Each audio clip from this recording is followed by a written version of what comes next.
चलो जी, चले आगे। मोल पे अपन काफी आगे तक पहुंच चुके हैं। कई सारे क्वेश्चन अपन ने पढ़ लिए, लेकिन अभी भी कई भारी भारी चीजें आना बाकी है। अरे सर नो सर, अब आपका अगला हेडिंग आता है स्टोइकियोमेट्रिक फैक्टर और उस पर बेस्ड न्यूमेरिकल। नाम तो सुना होगा थोड़ा बहुत। अरे sir no sir, stoichiometric factor क्या होता है? स्टोइकियोमेट्रिक फैक्टर क्या होता है? देखिए इधर, जैसे मान लेते हैं मैंने एक छोटी सी इक्वेशन लिखी, कोई सी भी, जैसे N2 plus 3H2 equal to 2NH3। ये एक बैलेंस इक्वेशन है। अरे सर नो सर, किसी भी बैलेंस इक्वेशन में रिएक्टेंट या प्रोडक्ट के आगे जो भी डिजिट लिखा हुआ होता है वो उसका स्टोइकियोमेट्रिक फैक्टर कहलाता है। आ रही है मेरी बात समझ में? वापस सुन लीजिए। किसी भी बैलेंस इक्वेशन में रिएक्टेंट या प्रोडक्ट के आगे जो भी लिखा होता है वो उसका क्या कहलाता है? Stoichiometric factor. अब ये स्टोइकियोमेट्रिक फैक्टर हमें किस चीज के बारे में इंफॉर्मेशन देता है? नंबर ऑफ मोल के बारे में। अगर मैं यहां पर इनके नंबर ऑफ मोल की बात करूं तो 1 मोल इसका है, 3 मोल H2O का है और 2 मोल NH3 का है। मोल को अगर आपको मॉलिक्यूल में बदलना है तो मोल को मॉलिक्यूल में बदलने के लिए क्या किया था अपन ने? Na से मल्टीप्लाई किया था। 1 into Na, 3 into Na, 2 into Na। अब मुझे इसका वॉल्यूम निकालना है। क्या निकालना है? वॉल्यूम। तो ये तो अपन बचपन से पढ़ते आ रहे हैं। 1 मोल गैस का वॉल्यूम कितना होता है एनटीपी एसटीपी पर? 22.4 लीटर। 1 मोल का है 22.4। 3 मोल का होगा 3 इंटू 22.4। 2 मोल का होगा 2 इंटू 22.4। अगर मैं इनके रेशो की बात करूं, मान लो मैंने इनका रेशो निकाला। क्या निकाला मेरे बच्चों? रेशो निकालो जरा, देखो सबका रेशो। यहां बताओ मोल का रेशो क्या आ रहा है? 1:3:2। अगर मैं वॉल्यूम का रेशो निकालूं या मॉलिक्यूल का रेशो निकालूं तो क्या मेरा वही रेशो आ रहा है क्या? 1:3:2। अगर वॉल्यूम का निकालूं तो क्या मेरा वही रेशो आ रहा है क्या? 1:3:2। यानी कि स्टोइकियोमेट्रिक फैक्टर जो होता है किसी भी रिएक्शन में रिएक्टेंट और प्रोडक्ट के नंबर ऑफ मोल, मॉलिक्यूल और वॉल्यूम के बारे में इंफॉर्मेशन देता है। इस रिएक्शन को मैं यूं भी कह सकता हूं कि 1 मोल N2 3 मोल H2 से रिएक्शन करके 2 मोल NH3 बना रहा है। अगर ये रिएक्शन गैसियस है तो आप यहां वॉल्यूम टर्म भी काम में ले सकते हो, क्योंकि 1 मोल गैस का वॉल्यूम होता है 22.4। आप यूं भी कह सकते हो 1 मॉलिक्यूल N2 3 मॉलिक्यूल H2 से रिएक्शन करके 2 मॉलिक्यूल NH3 बना रहा है। आप ऐसे भी कह सकते हो 1 लीटर N2 3 लीटर H2 से रिएक्शन करके 2 लीटर NH3 बना रहा है। लीटर की जगह आप ml भी बोल सकते हो। अब जरा इनका मास निकालते हैं अपन, मास का रेशो। बताओ, एक नाइट्रोजन का मास कितना होता है? 14। तो 2 का कितना हो जाएगा? 28। इधर बताओ हाइड्रोजन का 2 होता है H2 का, तो 3 का कितना हो जाएगा? 6 हो जाएगा। इधर एक नाइट्रोजन का 14, 14 और 3 17, तो 2 नाइट्रोजन का 34। क्या यहां रेशो कटकर 1:3:2 आ रहा है क्या? क्या पहले में रेशो 1:3:2 आ रहा है? क्या दूसरे में रेशो 1:3:2 आ रहा है? क्या तीसरे में रेशो 1:3:2 आ रहा है? क्या चौथे में रेशो 1:3:2 आ रहा है क्या? क्या मैं ऐसे बोल सकता हूं क्या 1 ग्राम N2 3 ग्राम H2 से रिएक्शन करके 2 ग्राम NH3 बना रही है? Yes sir, no sir. किसी भी बैलेंस इक्वेशन में जो स्टोइकियोमेट्रिक फैक्टर होता है इसे आप मोल भी बोल सकते हो, इसे आप वॉल्यूम भी बोल सकते हो, इसे आप मॉलिक्यूल भी बोल सकते हो, लेकिन मास कहकर इस पर क्वेश्चन सॉल्व नहीं कर सकते। मेरी बात समझ में आ रही है? तो किसी भी गैसियस रिएक्शन में मोल का रेशो वॉल्यूम के रेशो के और मॉलिक्यूल के रेशो के बराबर होता है, लेकिन मास के रेशो के बराबर नहीं होता। Is that clear? शायद समझ में आ गया होगा मेरी बात। ठीक है, पहले डेफिनेशन लिखिए, हेडिंग डाल लीजिए, stoichiometric factor and it's calculation. Stoichiometric factor and it's calculation लिखिए इसके अंदर। Stoichiometric factor. अब लिखिए stoichiometric factor, stoichiometric factor provide information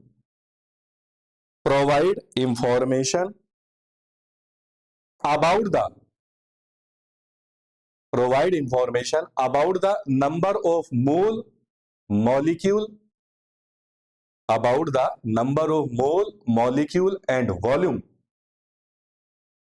mole, molecule and volume of reactant and product,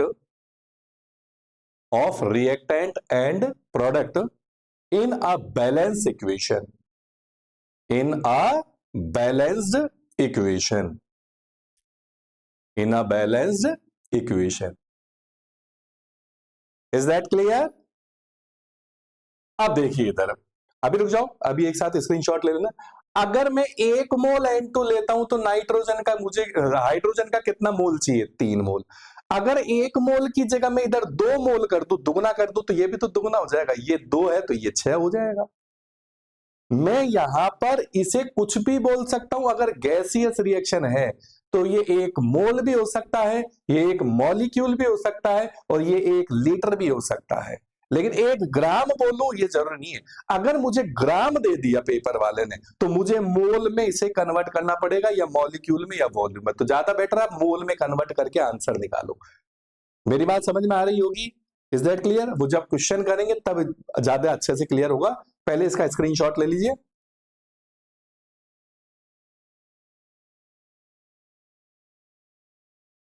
हो गया बच्चों?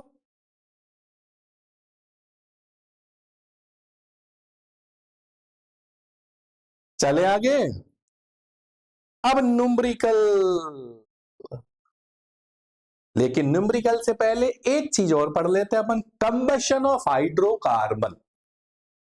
कंबशन का मतलब जानते हो? जनरली अपन जलाने को भी कंबशन बोलते हैं।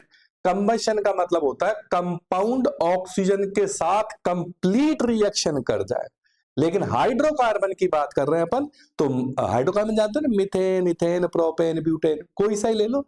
तो पहली शर्त क्या है? किसी भी कंपाउंड के या किसी भी हाइड्रोकार्बन का 1 मोल लेना है। जैसे CH4 का मैंने 1 मोल लिया है। ध्यान रखना, ये किसी भी कंबशन की अगर अपन रिक्वायरमेंट की बात करें तो कंपाउंड का या हाइड्रोकार्बन का 1 मोल होना चाहिए।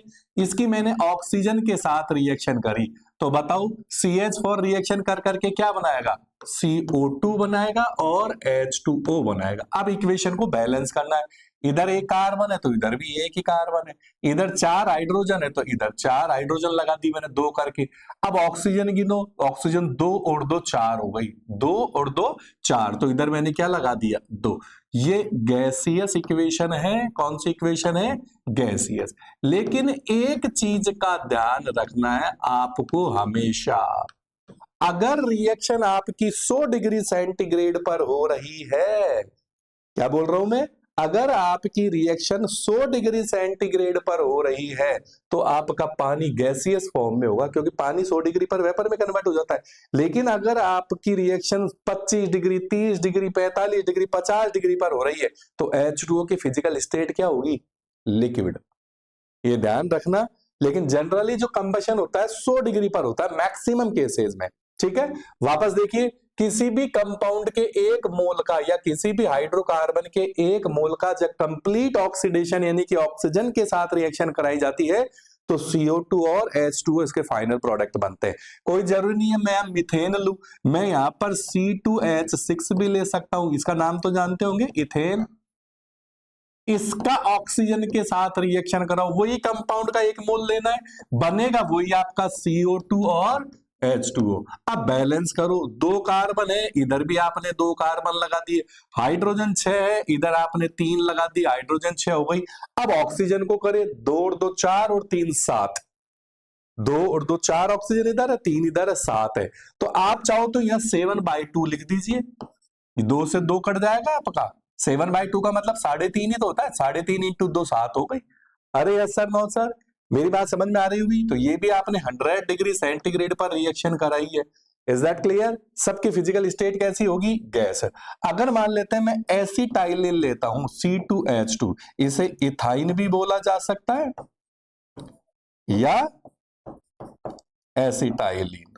अगर मैंने इसका कंबशन कराया यानी कि ऑक्सीजन के साथ 100 डिग्री पर रिएक्शन कराई तो ये भी क्या क्या बनाएगा आपका? CO2 और H2O। अरे यस सर, नो सर। अब देखिए इधर, जब भी आपको सवाल दिया जाए, मैं 5वीं 6ठी बार बोल रहा हूं, जब भी आपको सवाल दिया जाए तो सबसे पहले टेम्परेचर को चेक कर लेना, क्या टेम्परेचर 100 डिग्री है या उससे नीचे है। अगर 100 डिग्री है तो आपका पानी का फिजिकल स्टेट गैसीय होगा, गैसियस होगा। Is that clear? अब देखो, इक्वेशन को बैलेंस करना है। यहां पर 2 कार्बन है, इधर मैंने 2 कार्बन लगा दिया, 2 हाइड्रोजन है, इधर ऑलरेडी 2 है। ऑक्सीजन को बैलेंस करो, 2 दूनी 4 और 1 5, तो 5 को आप 5/2 या 2.5 भी लिख सकते हो। अरे यार सर, नो सर। अब पहले हेडिंग डाल लीजिए, combustion of hydrocarbon. Combustion of hydrocarbon लिखिए, द प्रोसेस इन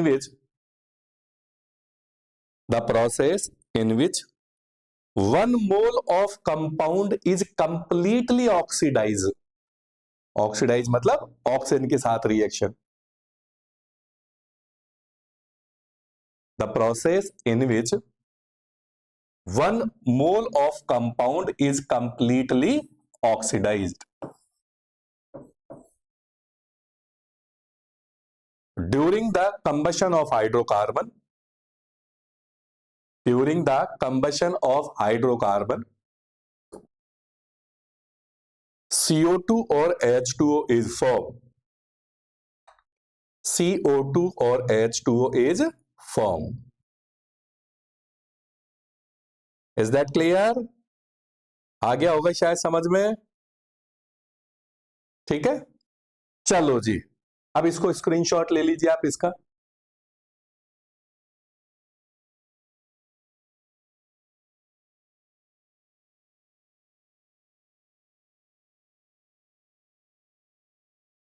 हो गया। अब चलो जी, अपन चलते हैं एक क्वेश्चन की तरह।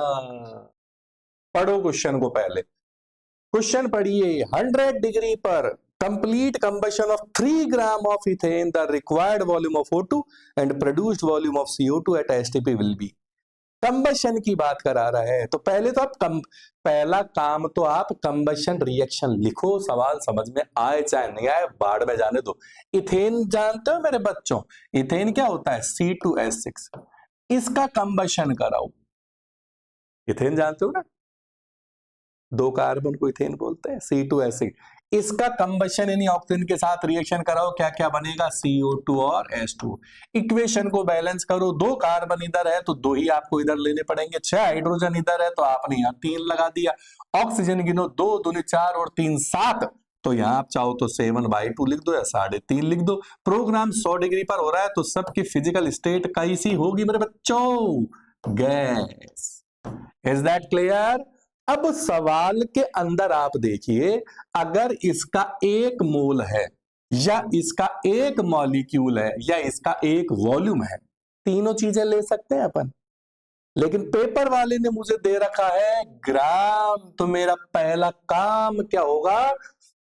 इस 3 ग्राम इथेन का मोल बनाना है। 3 ग्राम इथेन। बताओ, मोल बनाने के कितने तरीके बताए थे मैंने? 3। Mass by mass, number by number, volume by 22.4। तो मास से अपन क्या लिखोगे? Mass given mass upon molar mass. क्या आपको इथेन का गिवन मास दे रखा है क्या? यस सर, 3 ग्राम है। इसका मोलर मास निकालना जानते हो? मोलर मास 2 कार्बन का कितना हो गया? 24। 6 हाइड्रोजन का कितना हो गया? 6। टोटल कितना हो गया? 30। तो 3/30 यानी कि कितना मोल आ गया आपका? 0.1 मोल आ गया।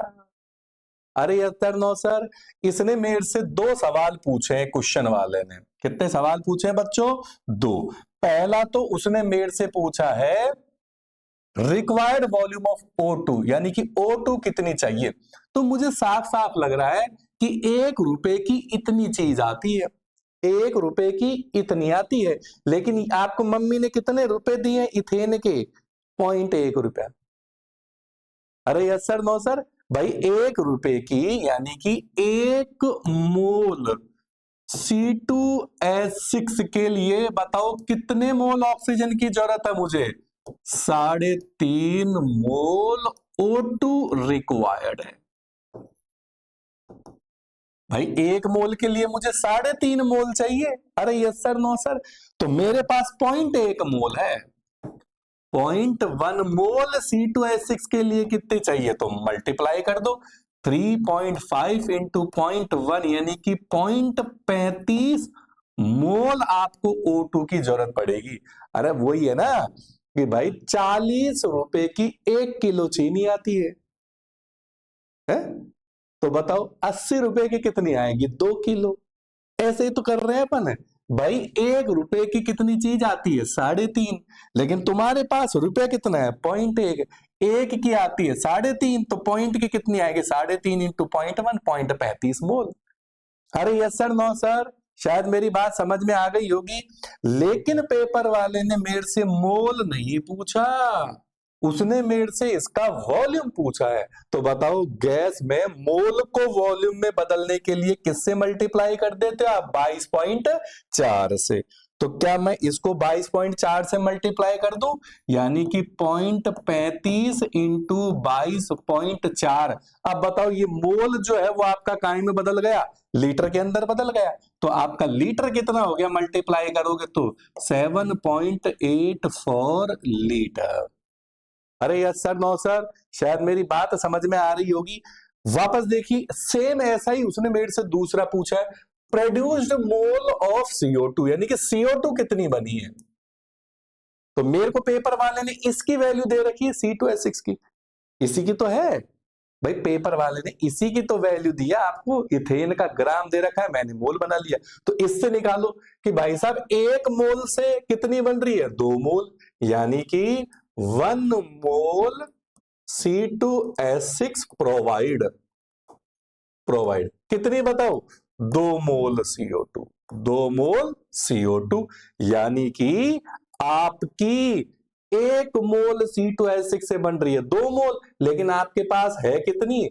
0.1 मोल। तो बताओ आपकी CO2 कितनी बनेगी? 2 इंटू 0.1 मोल, यानी कि 0.2 मोल CO2 बन रही है आपकी।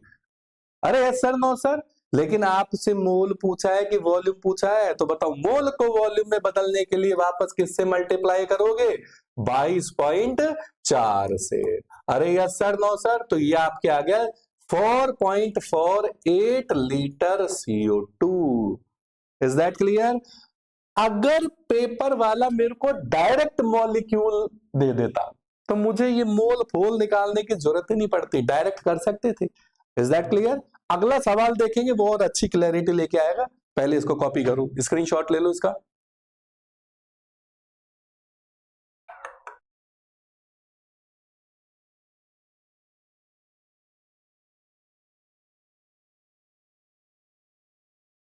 हो गया?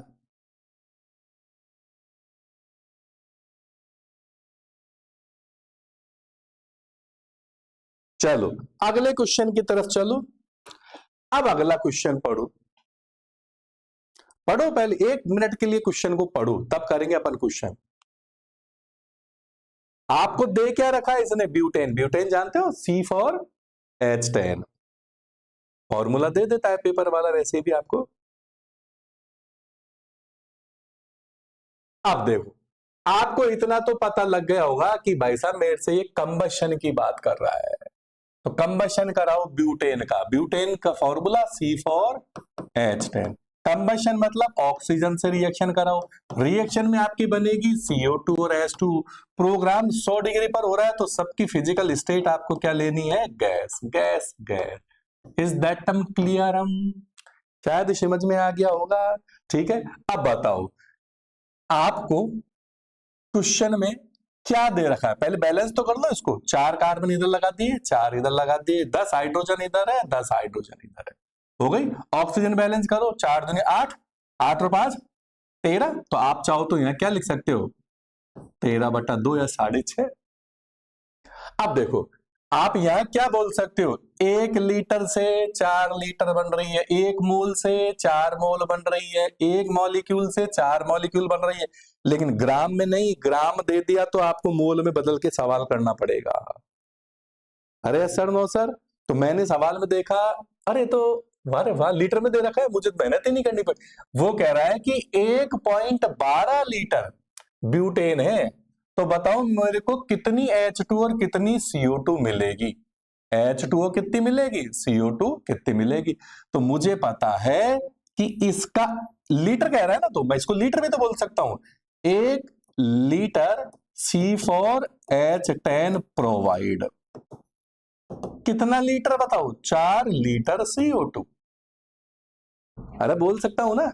अगर ये मोल होता तो 1 मोल 4 मोल CO2, अगर मॉलिक्यूल होता 1 मॉलिक्यूल से 4 मॉलिक्यूल CO2, अगर ये वॉल्यूम होता 1 लीटर से 4 लीटर। लेकिन अगर ये मास होता तो अभी जस्ट तो बताया था, मास का रेशियो वॉल्यूम के रेशियो मोल के रेशियो इनके बराबर नहीं होता।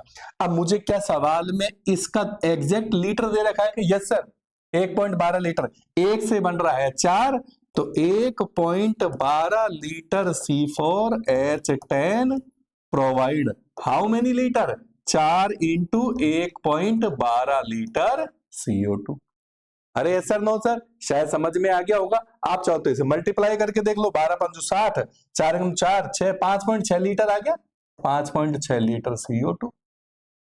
अरे यस सर नो सर, ये तो उसने आपसे सवाल पूछा किसके बारे में, किसके बारे में पूछा है उसने आपसे, 4.48 है, 1248, 4.48।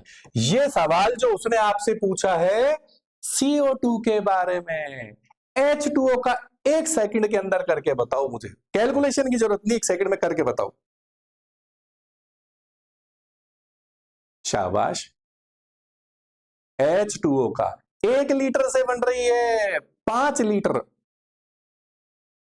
तो फिर 1.12 लीटर से कितनी बनेगी, 5 इंटू 1.12। अरे यस सर नो सर, भाई जितनी भी वैल्यू दे उससे आप मल्टीप्लाई करके निकाल दो, ठीक है। तो आपको दूसरा कैलकुलेट करना है किसका, वॉल्यूम, H2O का। तो मैं यहां ज्यादा जगह नहीं है, शॉर्ट में लिख देता हूं, 1 लीटर C4H10 प्रोवाइड, कितना लीटर, 5 लीटर H2O। तो आपको दे कितना रखा है, 1.12 लीटर C4H10 प्रोवाइड, कितना करोगे, 5 इंटू 1.12। अरे सर नो सर, 12 पंजू 60, तो 5 एकम 5, 5.6 लीटर के आसपास आपका आंसर आ गया। अरे यस सर नो सर, क्या आ गई है, H2O। मेरी बात समझ में आ गई होगी। फिर बता देता हूं आपको कि जब भी आपसे सवाल पूछा जाए कंबशन का, सबसे पहले टेम्परेचर देखिए। अगर टेम्परेचर आपका 100 डिग्री का कम है, 100 डिग्री के नीचे है, तो पानी अपनी फिजिकल स्टेट गैस की बजाय लिक्विड में चला जाएगा। कॉपी कीजिए इसको।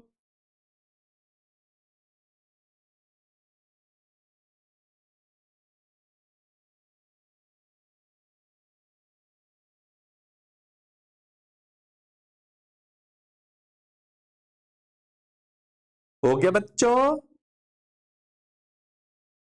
चलो अगले क्वेश्चन की तरफ चलते हैं।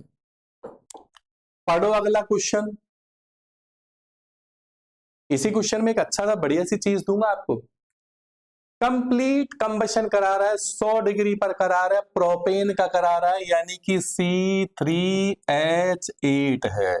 क्या है मेरे बच्चों, C3H8 प्रोपेन। इसका कंप्लीट कंबशन करा है। पहले तो आप अपना वही प्रोग्राम चालू करो जो आप करते हो। क्या क्या बनाओगे मेरे बच्चों, CO2 और H2O, इक्वेशन बैलेंस करो। 3 कार्बन इधर है, 3 कार्बन इधर, 8 हाइड्रोजन इधर है, 8 हाइड्रोजन इधर कर दी। ऑक्सीजन 3 दूनी 6 और 4 10 है, तो इधर मैंने लगा दिया 5, शायद बैलेंस हो गई।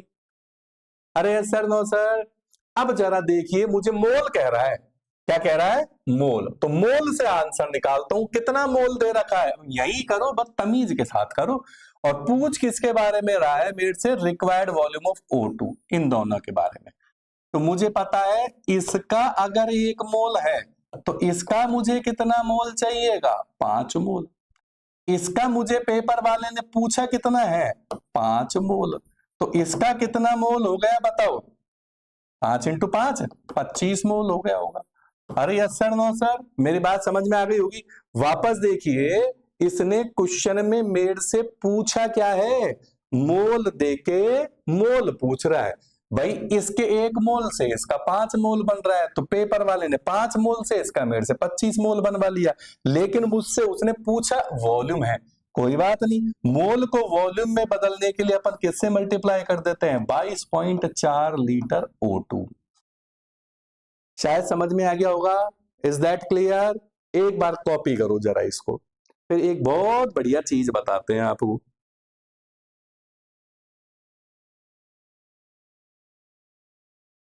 ले लिया स्क्रीनशॉट? हो गया?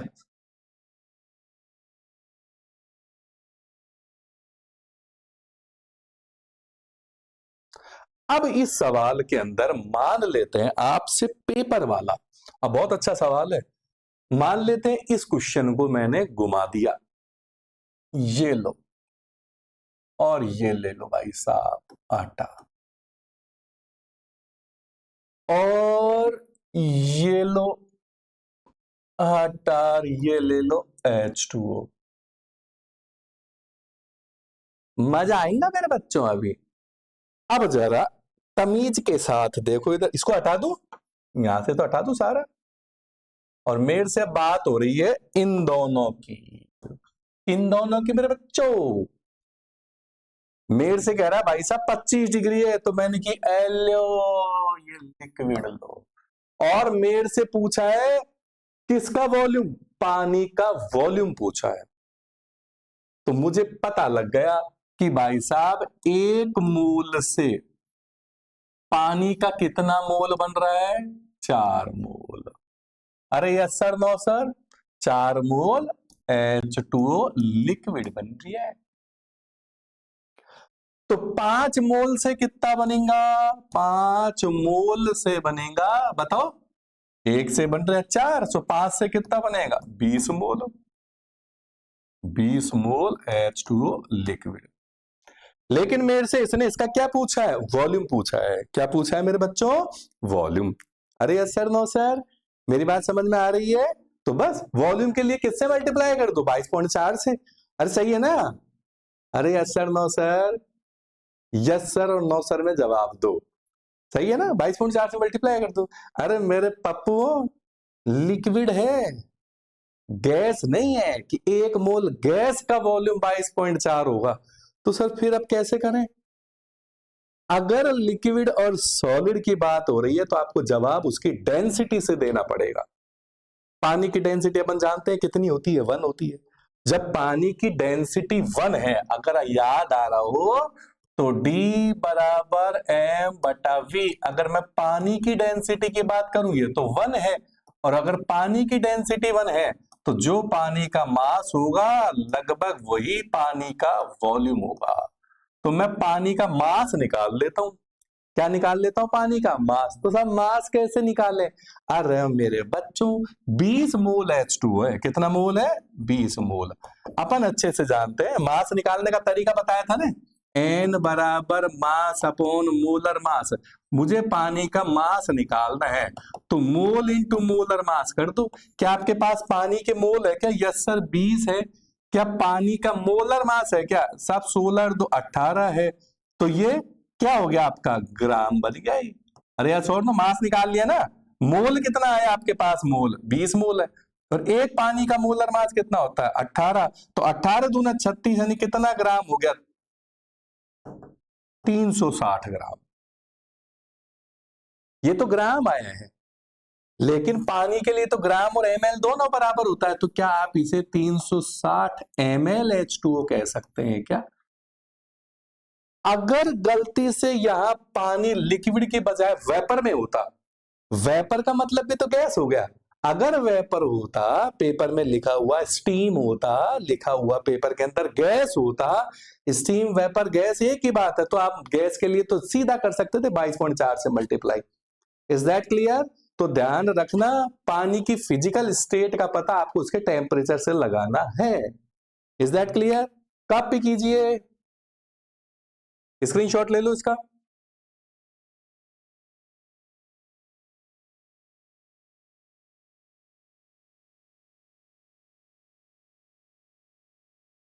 ले ली?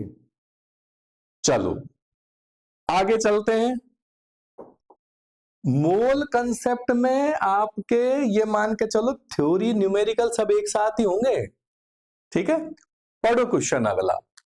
Find the required volume. ये क्वेश्चन पूछा जा चुका है नीट के अंदर, 2007 का पेपर का क्वेश्चन है, बड़ा अच्छा क्वेश्चन है, पढ़ो। Find the required volume of air in litre for complete combustion of 8 litre of C2H2। Ethyne दे रखा है, एसिटाइलिन। पहले तो इसका कंबशन कराओ, सवाल करेंगे बाद में। C2H2 का कंबशन कराओ, आपकी बनेगी CO2 और H2O। अरे सर नो सर, शायद समझ में आ गया होगा। ये गैस आपकी, ठीक है। पहले बैलेंस करो आप, 2 कार्बन है इधर, ये 2 कार्बन लगा दिए, 2 हाइड्रोजन है, इधर भी 2 ही है, ऑक्सीजन 2 और 2 4 और 1 5 है, तो इधर आप चाहो तो डाई लिख दो या 5/2 लिख दो, तो हो गया ना वही 2.5 × 2 5 ही हो जाता है। अरे सर नो सर, ठीक है। अब उसने मेरे से क्या कहा है साहब, लीटर पूछ रहा है, लीटर कह रहा है, कोई दिक्कत ही नहीं है। O2 के बारे में बात कर रहा है कि एयर के बारे में बात कर रहा है, वो बाद में देखेंगे। पहले बताओ, यही है ना? बताओ 1 लीटर के लिए कितनी ऑक्सीजन की रिक्वायरमेंट है? 2.5 लीटर O2। 1 लीटर के लिए चाहिए 2.5 litre. Yes sir no sir? तो 8 लीटर के लिए कितनी चाहिए बताओ?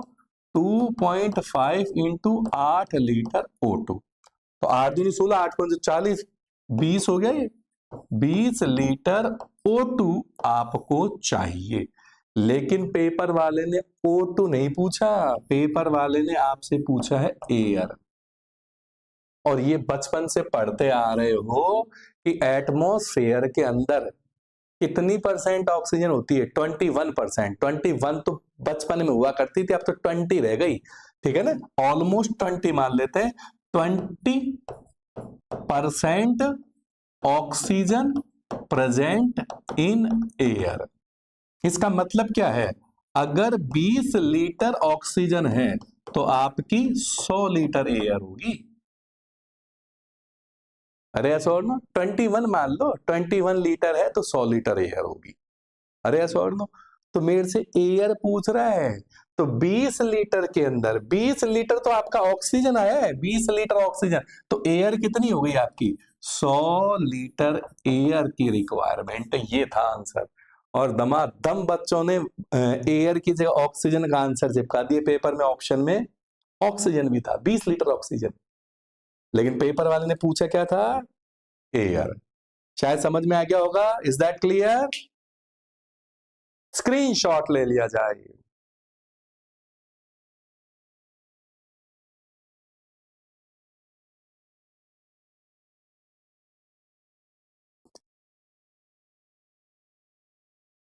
हो गया बच्चों? चले आगे, अगले क्वेश्चन की तरफ चलो। पढ़ो क्वेश्चन अगला। 10 ml hydrocarbon provide 40 ml CO2, 50 ml H2 on complete combustion, then find hydrocarbon. मेरे से हाइड्रोकार्बन पूछा है, ऑप्शन में देता है CH4 है, C2H6 है, C4H10 है, C5H12, वो आपको दे देगा जो भी होगा, ठीक है। अब जरा क्वेश्चन को पढ़ो आप बहुत तमीज से। मैंने कहा ना, जब भी कंबशन का सवाल आए पहले आपको उसकी कंबशन की इक्वेशन बनानी पड़ेगी। तो हाइड्रोकार्बन कौन सा है? अब हाइड्रोकार्बन तो पूछा ही है उसने, तो कोई बात नहीं, हाइड्रोकार्बन यही तो होता है। तो CX मान लो, SY मान लो। कंबशन किसके साथ होता है? O2 के साथ। रिएक्शन में बनता का है? CO2 और H2O। यही है, यस और नो? अब वो आपसे कह रहा है कि इसका मैंने 10 ml ले लिया। कितना ले लिया मेरे बच्चों? 10 ml। और मेरे को 40 ml तो CO2 बनवा लिया है और 50 ml मेरे से H2O बना रहा है। तो मुझे अच्छे से पता है कि जो रेशो वॉल्यूम का आएगा वही रेशो मेरे मोल का आएगा। तो बताओ यहां वॉल्यूम का रेशो कितना आ रहा है? 0 से 0 उड़ा दूं सबकी? तो बताओ यहां वॉल्यूम का रेशो कितना आता है? 1:4:5। जो रेशो वॉल्यूम का है वही रेशो मोल का और मॉलिक्यूल का होगा। अरे यस सर, नो सर? तो बताओ क्या मेरे पास CO2 के मोल आ गए क्या? 4 मोल CO2 आ गई। क्या मेरे पास H2O के मोल आ गए क्या? 5 मोल H2O आ गई। तो मुझे क्या कार्बन की संख्या का पता लग गया क्या? साहब 4 कार्बन है। क्या मुझे हाइड्रोजन की संख्या का पता लग गया क्या? साहब 10 हाइड्रोजन है। यानी कि मेरे पास 4 तो कार्बन है और 10 हाइड्रोजन है। Then your hydrocarbon would be C4H10। शायद समझ में आ गया होगा मेरे बच्चों, C4H10। Is that clear? ठीक है, लेकिन ध्यान रखना जब भी कंबशन कराते हो तो कंपाउंड का 1 मोल तो आपको लेना ही पड़ेगा, कम से कम 1 मोल। ठीक है, कॉपी कीजिए, स्क्रीनशॉट ले लो इसका।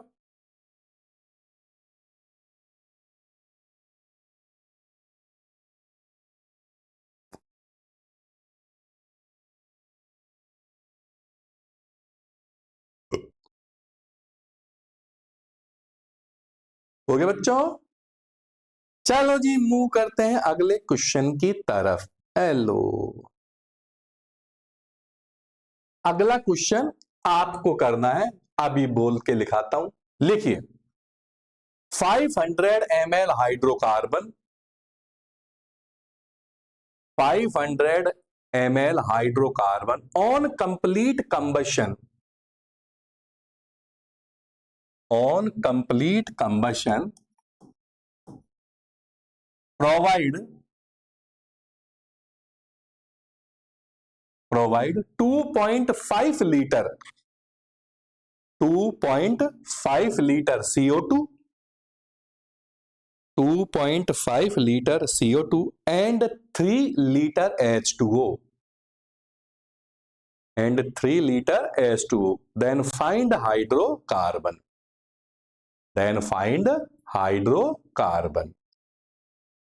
चलो मैं लिख देता हूं इस क्वेश्चन को।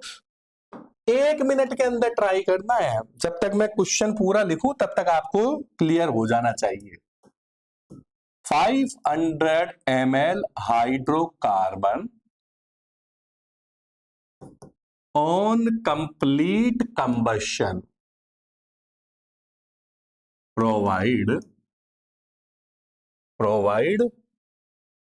2.5 liter CO2 and 3 liter H2O, 2.5 liter CO2 and 3 liter H2O, then find hydrocarbon. ठीक है, अगर टेम्परेचर कुछ भी नहीं दे तो आपको फिर 100 मानकर ही क्वेश्चन सॉल्व करना है। जैसे मैंने शुरू में बताया था, मैक्सिमम कंबशन रिएक्शन 100 डिग्री पर होती है। हो गया होगा? देखिए, आपको हाइड्रोकार्बन ढूंढना है तो मैं क्या लिखूं बताओ? हाइड्रोकार्बन CXHY, कंबशन कराओ ऑक्सीजन के साथ, बनेगी आपकी CO2 और H2O। आपसे क्या कह रहा है? 500 ml है, तो पहले तो लीटर में बदलो। लीटर में कैसे बदलोगे? 1000 से डिवाइड कर दो। अरे 1 लीटर में 1000 ml होते हैं ना, तो ml को लीटर में बदलने के लिए क्या करो आप? 1000 से डिवाइड कर दो। तो 500 अपन 1000, कितना लीटर हो गया? आधा लीटर। यानी कि इसका 0.5 लीटर CO2 का कितना दे रहा है 2.5 लीटर और H2O का कितना दे रहा है 3 लीटर दे रहा है। ये आपका वॉल्यूम है और वॉल्यूम की जगह आप क्या भी लिख सकते हो मेरे बच्चों, मोल भी। आप चाहो तो वॉल्यूम लिख दो, आप चाहो तो मोल लिख दो जब मैं इनका रेशो ले रहा होता हूं। ठीक है, 0.5 लीटर कह दो या 0.5 मोल कह दो, 0.5 मॉलिक्यूल कह दो, लेकिन कंपाउंड का 1 मोल चाहिए तो इसको 1 करने के लिए 2 से मल्टीप्लाई कर दो, पूरी रिएक्शन को इसको 2 से मल्टीप्लाई कर दो। तो ये कितना हो गया 0.5 इंटू 2 1, ये कितना हो गया 5, ये कितना हो गया 6। तो आपके पास 5 मोल CO2 आ गया, आपके पास 6 मोल H2 आ गया। तो आपको क्या कार्बन और हाइड्रोजन की संख्या का पता लग गया क्या, 5 कार्बन आ गए, 12 हाइड्रोजन आ गए, then your hydrocarbon would be C5H12, यानी कि ये पेंटेन हो गया। क्या हो गया मेरे बच्चों, पेंटेन। मेरी बात समझ में आ रही है? इस बात को हमेशा ध्यान रखना कि जब भी कंबशन का क्वेश्चन आता है तो पहले आपको टेम्परेचर देखना है। अगर टेम्परेचर नहीं देता है तो वही 100 डिग्री सॉल्व करके मान करके क्वेश्चन को सॉल्व करना है। फिर आपको ये देखना है क्या क्वेश्चन में उसने लीटर दे रखा है या मोल दे रखा है या मॉलिक्यूल दे रखा है। तीनों दे रखे हैं तो आप सिंपली क्वेश्चन को सोल्व कर देना, एक से बन रहा है इतना, इतने से बन रहा है इतना। लेकिन अगर पेपर वाले ने मास दे दिया तो पहले मेरे बच्चों आपको क्या करना पड़ेगा, उस मास से आपको मोल निकाल के क्वेश्चन को सॉल्व करना है। Is that clear? मेरी बात समझ में आ गई? एक चीज का हमेशा ध्यान रखना, बार बार कहता हूं, क्लास मिस नहीं करनी है, क्लास कंटिन्यू लेनी है। ऐसे नहीं कि आपने एक लेक्चर देख लिया फिर दूसरा लेक्चर छोड़ दिया, तीसरा छोड़ दिया, फिर चौथे पे आ गए। ये धर्मशाला नहीं है। मेरी बात समझ में आ रही है? मोल कंसेप्ट पढ़ रहे हो आप, ठीक है, आप तैयारी कर रहे हो जेई की या नीट की, तो उसमें आप सोचो कितने बच्चे आपके एग्जाम में अपीयर होते हैं। उन बच्चों को मात देते हुए, डिफीट देते हुए आपको आगे बढ़ना है। कितनी कम सीटें हैं, कंपटीशन बहुत टफ है। पेपर फिर भी इतना टफ नहीं आता, पेपर इजी आता है। 2026 का पेपर देखो कितना इजी आया। अब की बार भी 720 में से 720 है कई बच्चों के।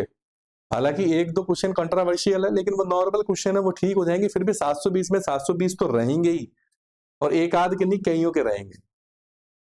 मेरी बात समझ में आ रही है? हम अगर 720 की बात नहीं कर रहे तो कम से कम 650 का टारगेट तो लेके चलो, क्योंकि पेपर का कोई भरोसा नहीं है। एक टाइम था, एक टाइम क्या, आज से 1 साल पहले की तो बात बता रहा हूं, 2024 की, 650 पे सिलेक्शन हो रहे थे। 25 में वो 525 पे आ गए। फिर मुझे लग रहा है ये तो वो 600 सवा 600 जाएगा आपका। तो आपको प्रिपेयर रहना पड़ेगा। पेपर कैसा ही आए, आपका टारगेट यही होना चाहिए कि मैं कम से भी कम नहीं तो 650 650 के टारगेट पे पहुंचू।